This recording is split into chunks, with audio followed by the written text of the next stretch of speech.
अस्सलाम वालेकुम। मेरा नाम है अब्दुल वहाब शाह। मैं एक ओवरसीज़ पाकिस्तानी हूँ। मैं अमेरिका में पैदा हुआ था, लेकिन जो मेरी फैमिली है दे आर फ्रॉम पाकिस्तान, सो मुझे भी पाकिस्तान से बहुत मोहब्बत है।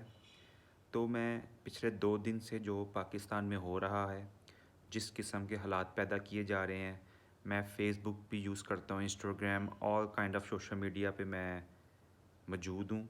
तो उधर मैं देख रहा हूँ कि मैं कमेंट्स भी पढ़ रहा हूँ। अभी जो पाकिस्तान में जो मेन मसला जो मुझे नज़र आ रहा है कि लोग डिवाइडेड हुए हुए हैं, मिक्स कमेंट्स आ रहे हैं। तो मैं भी एक चीज़ सबको बताना ये चाहता हूँ कि पाकिस्तान होगा तो पाक फ़ौज होगी, पाक फ़ौज होगी तो पाकिस्तान होगा। हमने सबसे पहले ये चीज़ को एक समझना पड़ना है।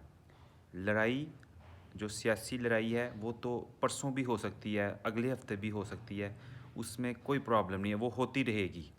लेकिन वो लड़ाई उस सूरत में होगी अगर पाकिस्तान मौजूद होगा। इस वक्त मैं तमाम पीटीआई हो, नून लीग हो, पीपल पार्टी हो, हम सबको किसी न किसी तरीके से एक टेबल पे बैठना चाहिए। अब मेरा हमसाया है, महल्लेदार है, बेशक वो नून लीग का, मैं पीटीआई का हूँ, हमें सबको एक पेज पे होना चाहिए।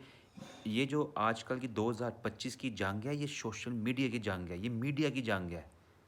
आपके साथ जो लड़ रहे हैं हमसाए, वो हमसे तीन तीन दुगना भरे हैं हमसे हर चीज़ में। 125 और CD70 का कोई मुकाबला हो सकता है आपस में? नहीं हो सकता है। वो हमसे हर चीज़ में आगे हैं। लेकिन जो हमारे पास जो सबसे बड़ा एक वेपन है वो है ला इलाहा इल्लल्लाह मुहम्मद रसूलुल्लाह। वो हमारे पास सबसे बड़ी जो दीन की पावर है, ताकत है, अल्लाह की ताकत है, वो है।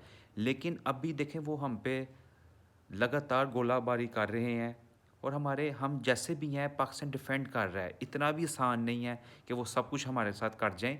लेकिन जो अभी जो मुझे महसूस हो रहा है कि पाकिस्तान की बड़ी अच्छी स्ट्रेटजी है, वो दुनिया को भी दिखा रहे हैं, देखो ये क्या कर रहे हैं हमारे साथ। देखें, जंग हम ना, मैंने कभी जंग देखी है 1999 की देखी हुई है, कारगिल की जो 2019 में हुआ था, 19 में हुआ था, वो मैंने देखा था। उसके अलावा जो जितनी भी यूथ है अभी, उनको जंग का पता ही नहीं है कि जंग कितनी खतरनाक चीज़ है। एक जहाज़ आपके घर के ऊपर से गुजर जाए ना, आपको समझ आ जाती है। तो मैं बस ये समझाना चाह रहा हूँ कि जंग से हम मौत, शहीद होने से हम डरते नहीं हैं, लेकिन कई चीज़ें ना कॉमन सेंस होती हैं। अगर अभी पाकिस्तान एक एक अच्छा रिस्पांस उनको दे रहा है, खामोशी से दे रहा है, जैसे भी दे रहा है वर्ल्ड में, हमें इनके पीछे खड़ा होना पड़ेगा। अगर आप नहीं खड़े होंगे, ये हमारी शिकस्त है। मैं फिर वो कह रहा हूँ एक बात, जो हमारी आपस की जंग है, जो हमारे साथ पिछले 3 सालों में हुआ है, वो हम अगले हफ्ते फिर लड़ लेंगे।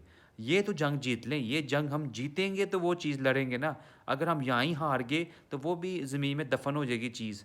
तो मेरा सब लोगों से ये मशवरा है, पहली बात तो ये है कि फ़ेक न्यूज़ ना लगाएं। इतनी फ़ेक न्यूज़ लग रही है कि बंदा कंफ्यूज हो जाता है। इस चीज़ से डरें कि आपके इलाके में अगर बम गिर जाए, ये अच्छा चीज़ नहीं है। तो हमें एक होना पड़ेगा थोड़े दिन के लिए, खुदा का नाम है। खड़े हो जाएं फ़ौज के साथ। और मेरा उन लोगों को भी मशवरा है कि अगर देखें, ये हकीकत है कि एक जमात को कितना वोट डला है 2024 में। वो जमात के लोग हर्ट हैं। एक तो पहले उनका वोट, मैं फिर सियासी बात नहीं कर रहा हूँ। अगर मुल्क की डिमांड है कि एक बंदे को जेल से निकाल कर एक मीटिंग में बैठा दें, सिर्फ हम कह रहे हैं एक मीटिंग में बैठा दें यार, उसको ना शक्ल दिखाएं, कुछ भी नहीं।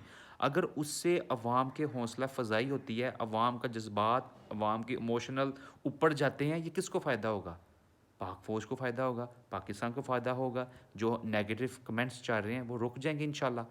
तो मेरा तो ये भी मशवरा है, नून लीग को भी मशवरा है, इस चीज़ को प्रमोट करेंगे यार। अगर पाकिस्तान की यूनिटी इस चीज़ में है कि उस बंदे को सिर्फ 10 मिनट के लिए एक मीटिंग में बिठा दें, या अंदर किसी रिस्पॉन्सिबल बंदे को भेजें उसके पास, वो पैगाम लेके आए कि हाँ साहब का क्या है इसके बारे में, इंशाल्लाह वो यही कहेगा कि पाक फ़ौज के पीछे खड़े हो जाओ। हम ये सुनने को तरस रहे हैं कि ये एक मैसेज आए।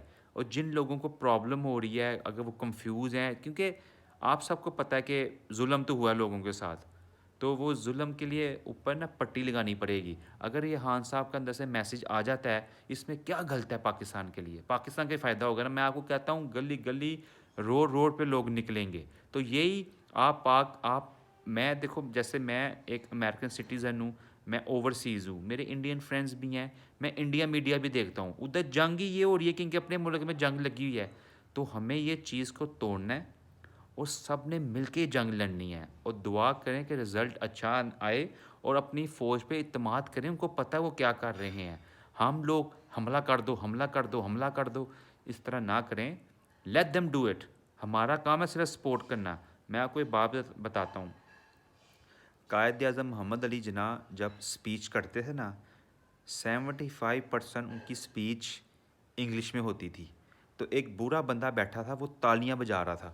تو ان کو پوچھا اس بوڑھے کو کہ چاچا آپ کو سمجھ آ رہی ہے کہ یہ کیا اسپیچ کر رہے ہیں؟ وہ کہتا ہے مجھے سمجھ نہیں آ رہی, وہ انگلش میں کر رہے ہیں.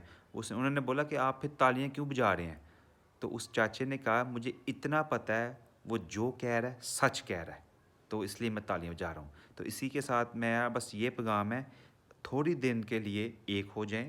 سب جو پاسٹ میں ہوا ہے اس کو بھولیں تھوڑے دن کے لیے. میں یہ نہیں کہہ رہا ہوں بھول ہی جائیں, اگلے ہفتے پھر شروع ہو جانا. لیکن اب بھی ہمیں نا ایک ہونا پڑے گا. ایک ہونے میں ہمارا فائدہ ہے. ٹھیک ہے, بہت بہت شکریہ.